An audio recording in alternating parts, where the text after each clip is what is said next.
Hello everyone, dear students. After completing chapter 5, The Submit Within, today we are going to start a new chapter, chapter 6. This is Jody's fawn and it is related to the boy named Jody and the fawn which he found in a forest. Let us start with before you read.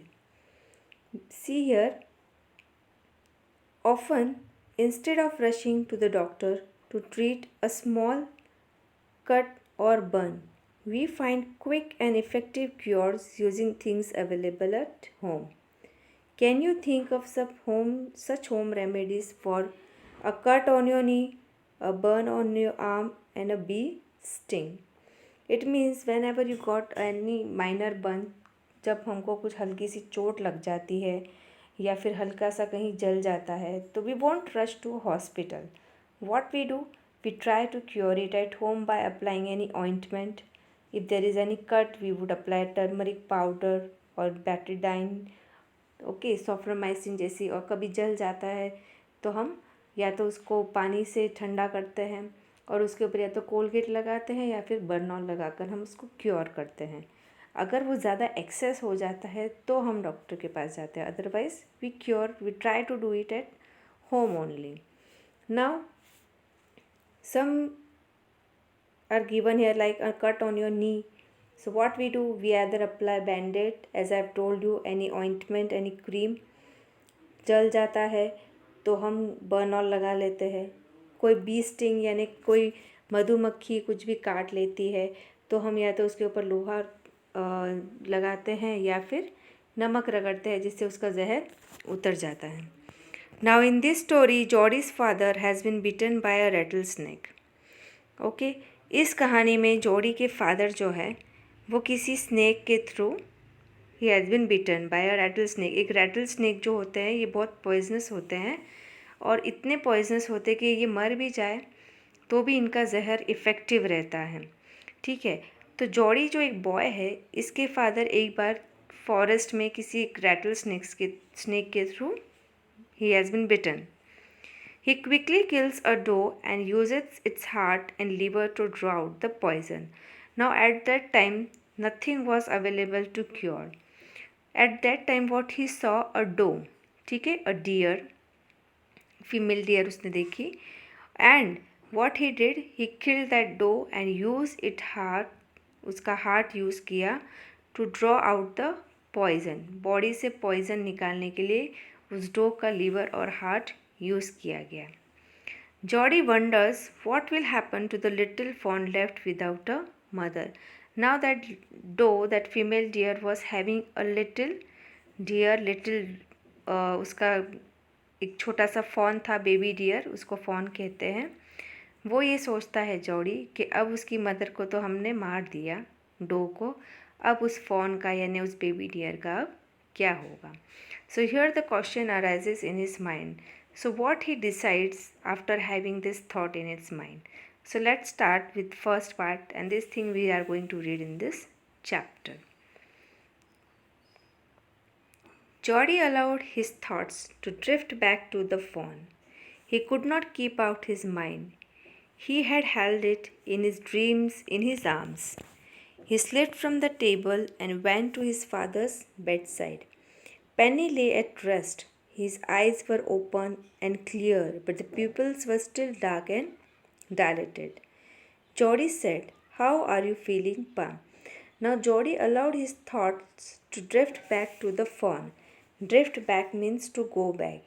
यानी बार बार वो किसके बारे में सोच रहा था? Fawn के बारे में. यानी उसकी सोच जो है, उसकी जो थॉट्स है वो बार बार drift back means go back to. He was thinking about that fawn. He could not keep it out of his mind. यानी उसके दिमाग से वो fawn नहीं निकल रहा था.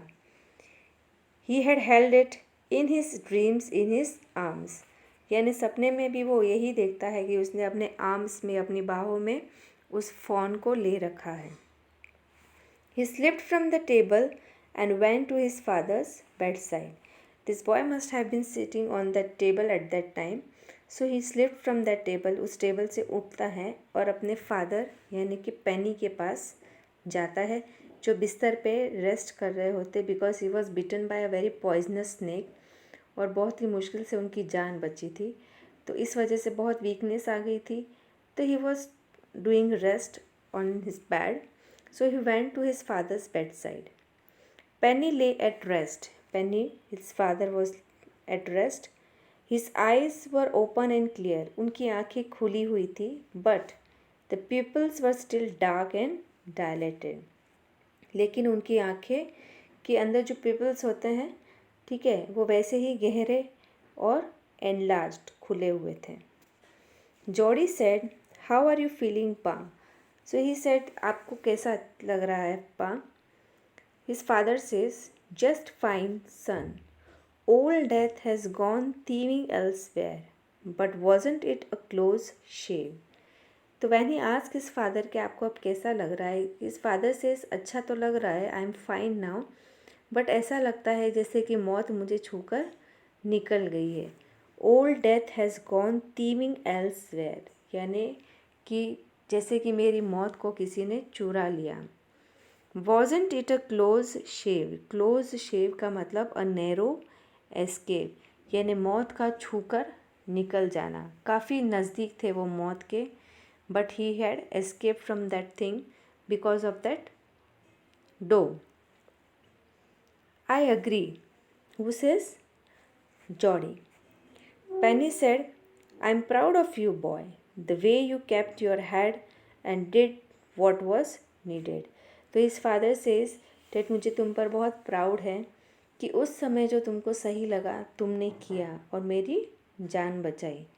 Okay, and did what was needed, जो उस समय जो चीज़ करने की ज़रूरत थी, that thing you have done, you have used your presence of mind and saved my life.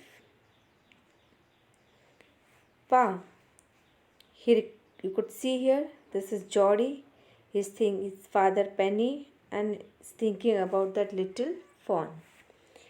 He talks to his father, "Pa, do you recollect the doe and the fawn?" Recollect means याद करना, to remind. तो वो अपने father को कहता है कि आपको याद है वो dough to whom they had killed to use its liver and heart to draw out the poison from its pa's body, and the fawn. तो कहता है आपको याद है वो डो और उसका छोटा सा फॉन. तो his father says, "I can never forget them." मैं उनको कभी भी नहीं भूल सकता हूँ. "The poor doe saved me. That's certain." Okay, certain means sure. यानी इस बात का कोई शक नहीं है कि आज मैं ज़िंदा हूँ तो उस डो की वजह से हूँ. That poor doe saved me. I can never forget them. Pa, the fawn may be out there yet. It might be hungry and very scared. तो जॉडी इंसिस्ट हिज फादर, वो अपने फादर को कहता है कि फॉन अभी भी वहाँ पर ही होगा, अकेला. वो बहुत भूखा होगा और डरा हुआ होगा बिकॉज उसकी मदर उसके पास नहीं है, because this people had killed it. I suppose so. Okay, Penney says, हो सकता है. Pa, I am a big boy now and don't need to drink milk. Why don't I go and see if I can find the fawn and bring it here and raise it? तो Jody here says to his father कि अब मैं बड़ा बच्चा हो गया हूँ, ठीक है, और मुझे दूध की ज़रूरत नहीं है. I don't need to drink milk. तो क्यों ना मैं वहाँ जाऊँ जहाँ पर वो फ़ॉन है, उस फ़ॉन को मैं ढूंढ के लाऊँ और यहाँ पर लेकर आऊँ, ब्रिंग इट हियर, और रेज इट मतलब उसको यहीं पर एज अ पेट, मतलब पालना, उसकी देखभाल करना, केयर करना. तो why don't I raise it. Penny lay quite staring at the ceiling. Penny उसकी बात सुनते हैं चुपचाप और सीलिंग यानी छत की तरफ नज़रें रखकर देखते रहते हैं. Boy, you have got me hemmed in. तो his father says, you have got me hemmed in. hemmed in का मतलब ऐसी सिचुएशन में डालना कि आप ना तो हाँ कह सकते हैं ना ही नो कह सकते हैं.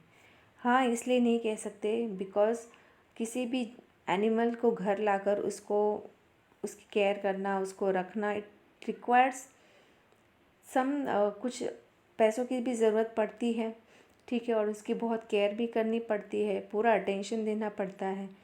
तो हाँ बोलने में थोड़ी प्रॉब्लम थी, और ना बोले तो भी अच्छा नहीं, क्योंकि उसकी मदर की वजह से, डो की वजह से ही उसकी जान बची थी।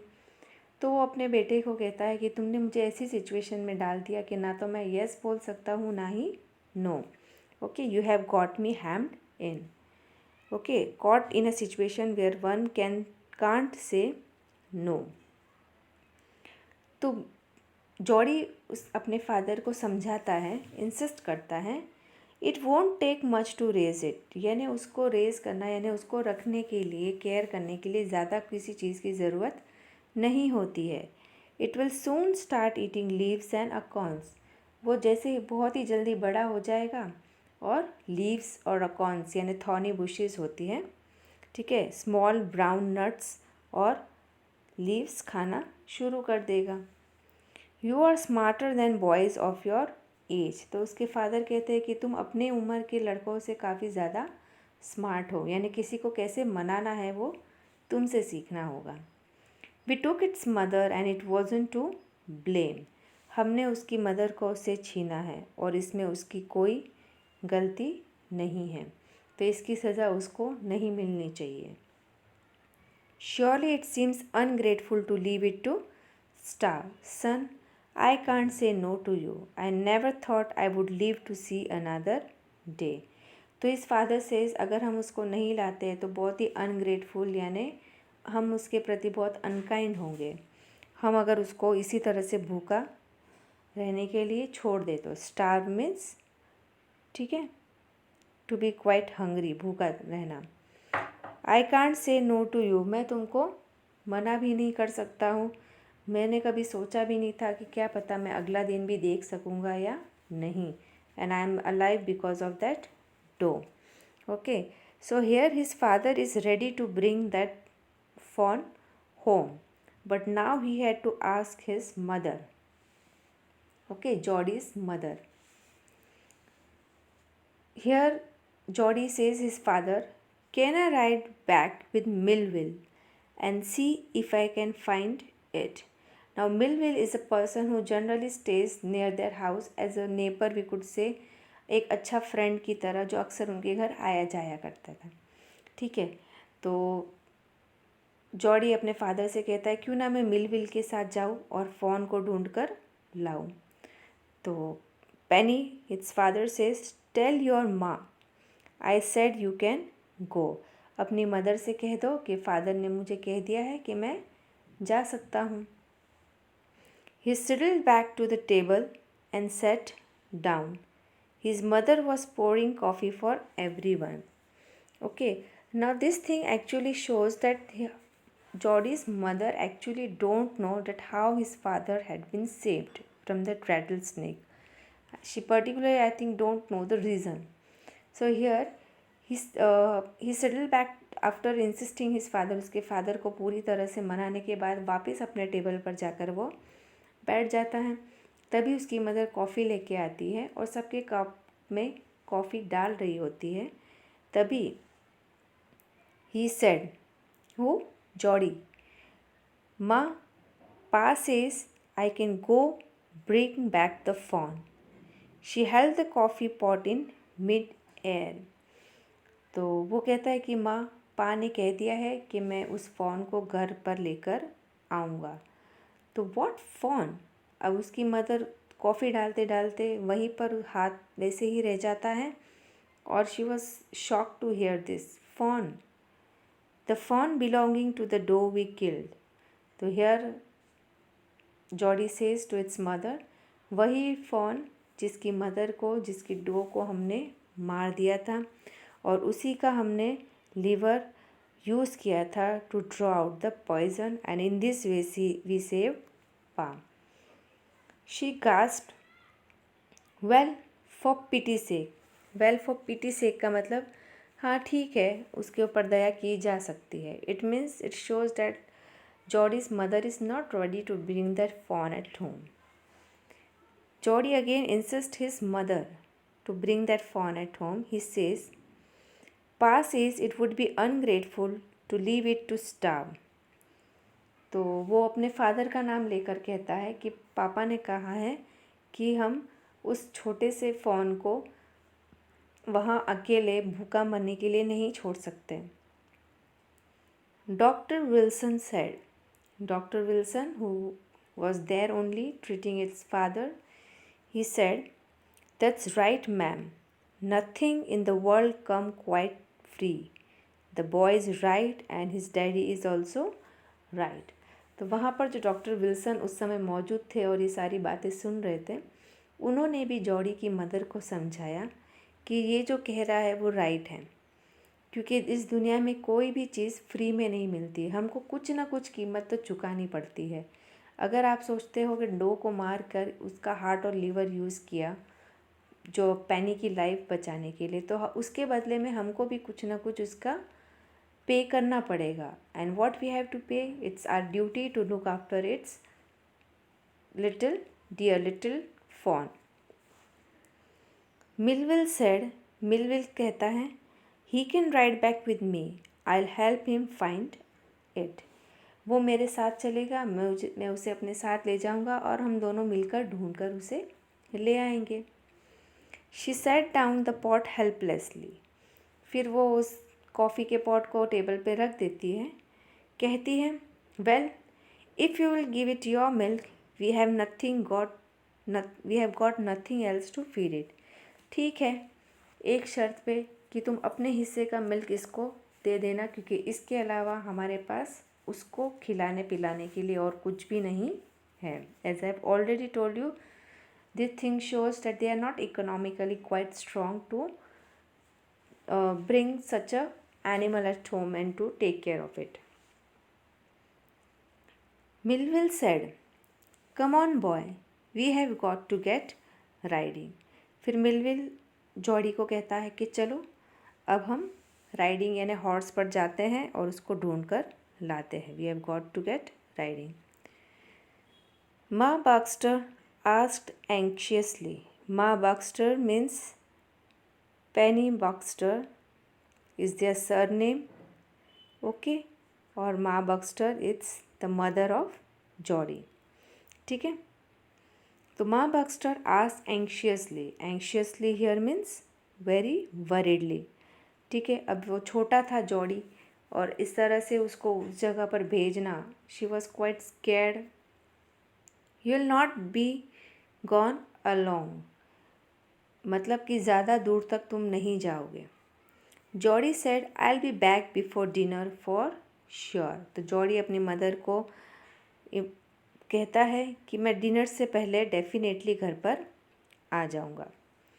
Millville mounted his horse and pulled Jody up behind him. Mounted means to climb on that horse. You could see here, Millwheel horse पर बैठ जाता है और उसके जस्ट पीछे जॉडी.